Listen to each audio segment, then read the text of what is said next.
Hi friends, welcome to PS properties. మమ్మల్ని అయితే agriculture land అనేది చాలా మంది అడుగుతూ ఉన్నారండి. ఈ రోజు మీ ముందుకి 4 ఎకరాల అగ్రికల్చర్ ల్యాండ్ అనేది తీసుకొచ్చాను. అది ఎక్కడ ఏంటి అనే విషయాలు ఈ వీడియోలో తెలుసుకుందాం. స్కిప్ చేయకుండా ఎండ్ వరకు చూసేయండి. ఫ్రెండ్స్, ఇప్పుడు మీరు చూసినటువంటి అగ్రికల్చర్ ల్యాండ్ వచ్చేసి ఆమంచెర్ల నుంచి ములుమూడు వెళ్లే కనెక్టివిటీ తార్ రోడ్ కి ఆనుకొని ఉన్నటువంటి అగ్రికల్చర్ ల్యాండ్ అండి. ఈ అగ్రికల్చర్ ల్యాండ్ మొత్తం కూడా 4 ఎకరాలు అయితే ఉంటుందండి. ఈ అగ్రికల్చర్ ల్యాండ్ అయితే తార్ రోడ్ కి ఆనుకొని ఉండేటువంటి అగ్రికల్చర్ ల్యాండ్ అండి. ఇప్పుడు ఒక్కసారి మీరు వీడియోలో చూడండి. ఇప్పుడు మనకు కనిపిస్తూ ఉంది కదా, ఇది వచ్చేసి ములుమూడి రోడ్ అండి.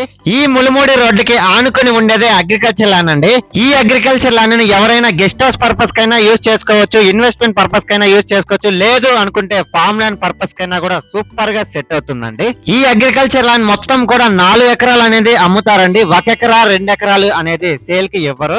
ఈ అగ్రికల్చర్ ల్యాండ్ నుంచి ఆమంచెర్ల అనేది 1 కిలోమీటర్ అయితే ఉంటుంది. ఆమంచెర్ల నుంచి నెల్లూరు అనేది 12 కిలోమీటర్స్ అయితే ఉంటుందండి. ప్రెసెంట్ అయితే ఈ అగ్రికల్చర్ ల్యాండ్ లో వరి అనేది వేస్తున్నారండి. ఇప్పుడు మీరు వీడియోలో చూస్తూ ఉన్నారు కదా, ఇది వచ్చేసి వరి పొలం అండి. ఫైనల్లీ కాస్ట్ విషయానికి వస్తే ఎకరా 27 లక్షలు చెప్తున్నారండి. లైట్ నెగోషియబుల్ అయితే ఉంటుంది. మీలో ఎవరైనా ఈ అగ్రికల్చర్ ల్యాండ్ ని విజిట్ చేయాలనుకున్నా, బై చేయాలనుకున్నా కింద స్క్రోల్ అవుతున్న నంబర్ కి కాంటాక్ట్ అవ్వండి. లేదు మీ ఫ్రెండ్స్ అండ్ ఫ్యామిలీ మెంబర్స్ కి యూజ్ అవుతుంది అంటే షేర్ చేసి సపోర్ట్ చేయండి. Thanks for watching this video. Like, share, subscribe.